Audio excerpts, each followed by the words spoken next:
रखिए।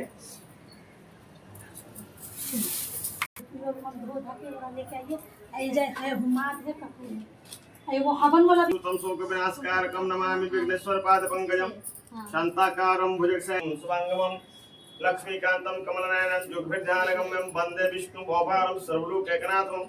ओम विष्णवे नमः।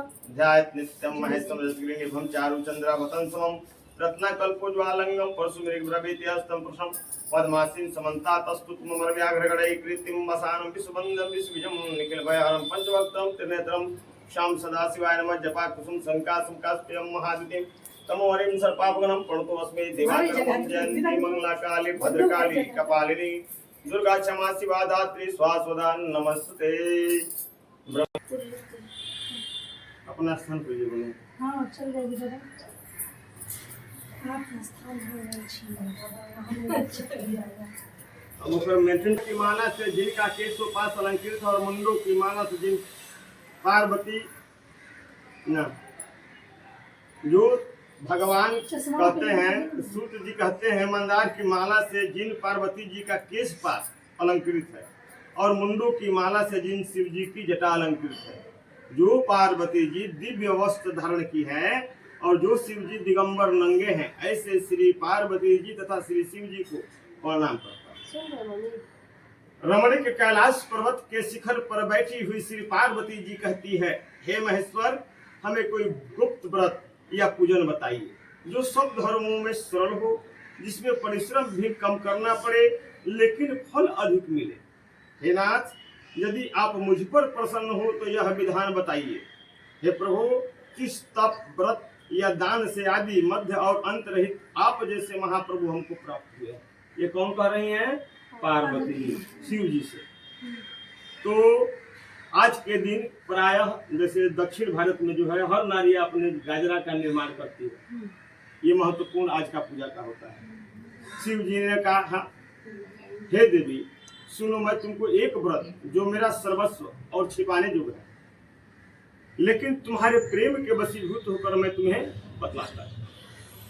शिव जी ने कहा, भारतवर्ष में जैसे नक्षत्रों में चंद्रमा, ग्रहों में सूर्य, वर्णों में ब्राह्मण, देवताओं में विष्णु भगवान, नदियों में गंगा, पुराणों में महाभारत, वेदों में सामवेद और इंद्रियों में मन श्रेष्ठ है।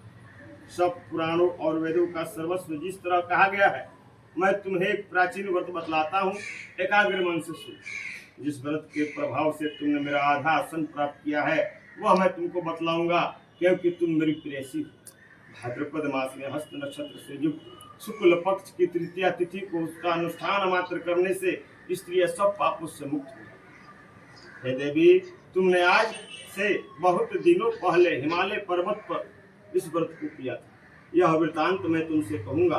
पार्वती जी ने पूछा, हे नाथ, मैंने यह क्यों व्रत किया था? यह सब आपके मुख से सुनना चाहिए। उत्तर की ओर एक बड़ा रमणीक और पर्वतों में श्रेष्ठ हिमवान नामक पर्वत है। उसके आसपास तरह तरह की भूमियां हैं, तरह तरह के वृक्ष उस पर लगे हुए हैं। नाना प्रकार के पक्षी और अनेक प्रकार के पशु उस पर निवास करते हैं। वहां पहुंचकर गंधर्वों के साथ बहुत से देवता सिद्ध चारण पक्षीगण सर्वदा प्रसन्न मन से विचरते हैं।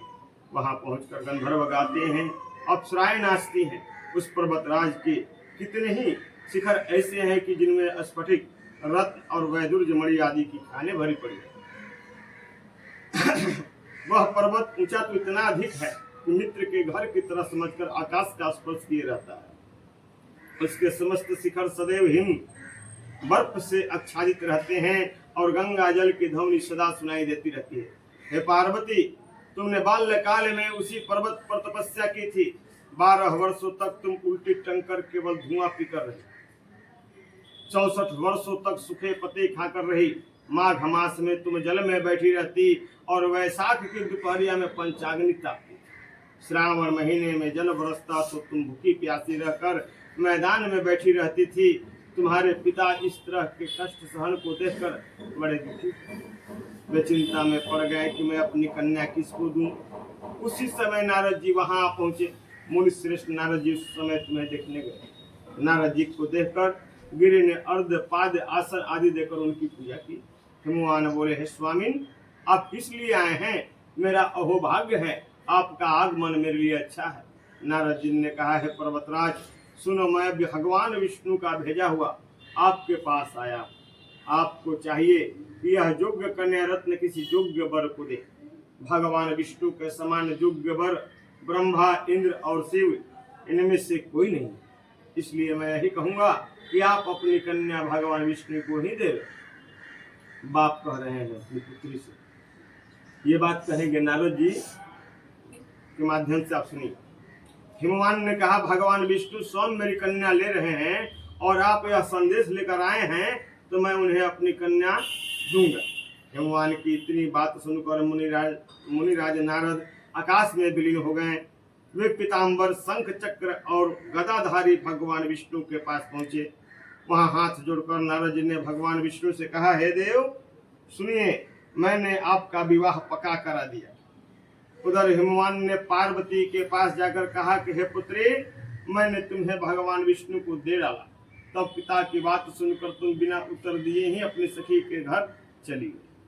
वही जमीन पर पड़कर तुम बड़ी दुखी हुई, रोने लगी।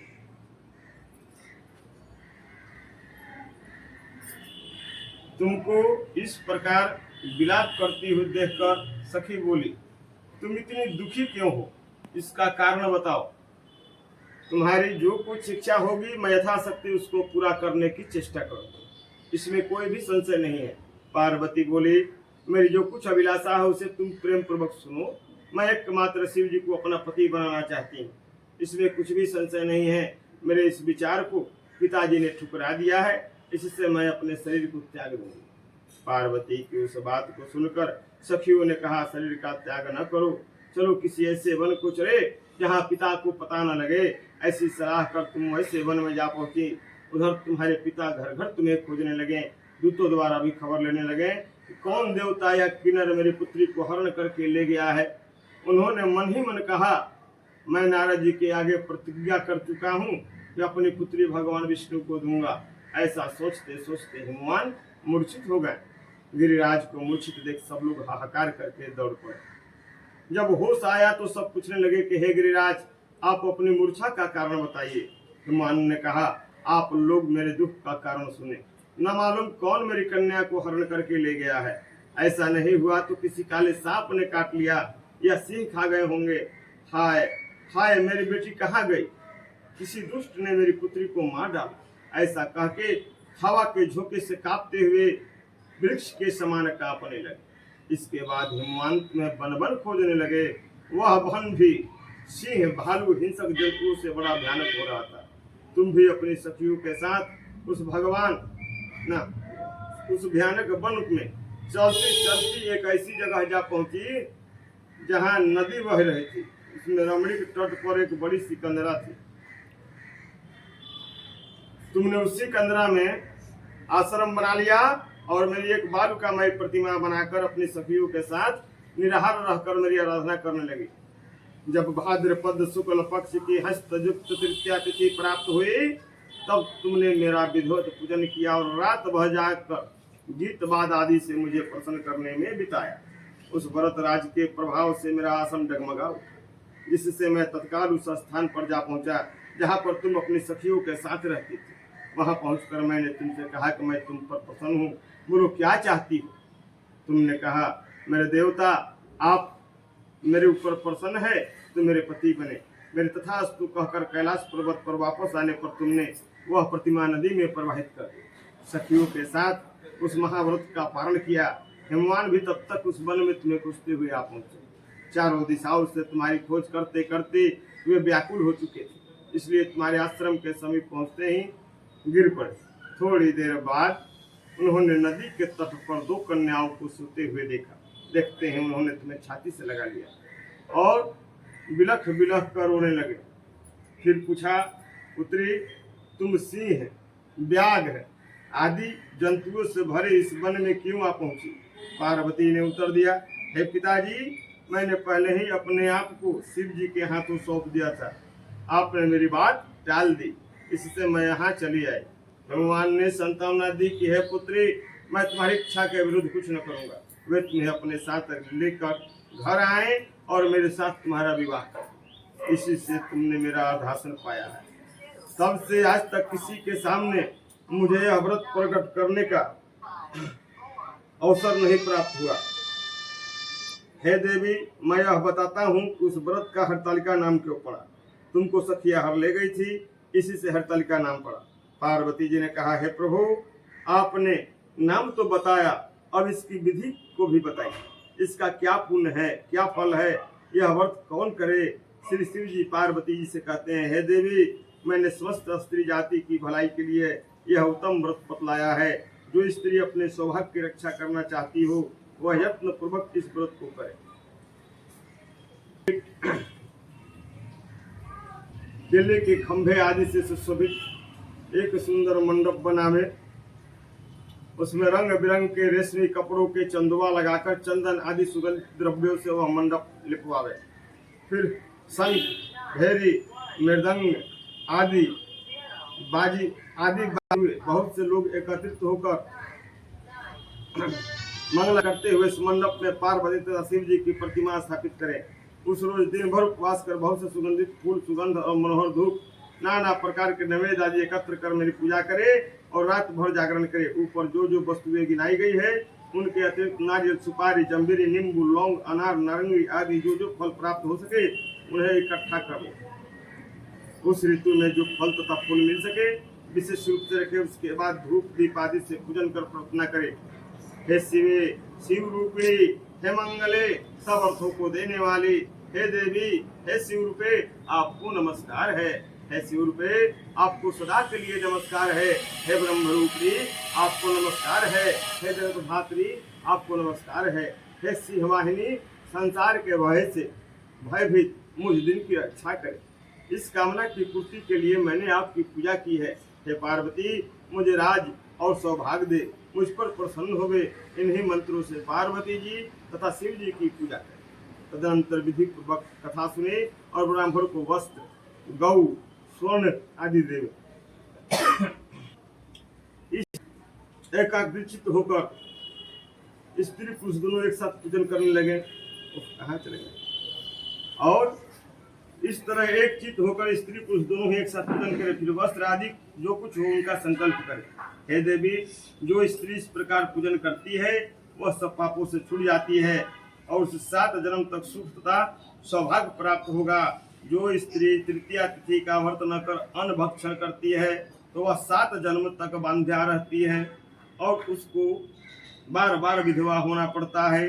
वह सदा दरिद्र, पुत्र शोक से सुकाकुल, स्वभाव की लड़ाकी, सदा दुख भोगने वाली होती है और उपवास न करने वाली स्त्री अंत में घोर नरक में जाती है। मांसाहार करने से बाघिन, दही खाने से बिल्ली, मिठाई खाने से चींटी और कुछ खाने से मक्खी होती है। तीज को अन्न खाने से सुकरी, फल खाने से बंदरिया, पानी पीने से जोंक, दूध पीने से सापिन, उस रोज सोने से अजगरी और पति को धोखा देने से मुर्गी होती है। इसलिए सभी स्त्रियां व्रत को अवश्य करें। दूसरे दिन सोना, चांदी, तांबा अथवा बांस के डलिया में अन्न भर के पंडित जी के दान देने के चाहिए। तब पारण करे के नियम। जो स्त्री इस प्रकार व्रत करती है वह मेरे समान पति पाती है, शंकर जी बता रहे हैं पार्वती को। और जब वह मरने लगती है स्त्री तो तुम्हारे समान रूप हो जाता है। मरने पर कैसा रूप होता है? पार्वती जी के जैसा हर स्त्री का रूप। उसे सब प्रकार के सांसारिक भोग और साजुक मुक्ति मिल जाती है। इस हरितालिका के व्रत कथा मात्र सुन लेने से प्राणी को 1000 अश्वमेध और सैकड़ों वाजपेयी यज्ञ करने का फल मिलता है। हे देवी, मैंने यह सब व्रतों में उत्तम व्रत बतलाया जिसको करने से प्राणी पापों से छूट जाते हैं। इसमें कुछ भी संशय नहीं है। बोलिए पार्वती पते हर हर महादेव। छोड़ दो।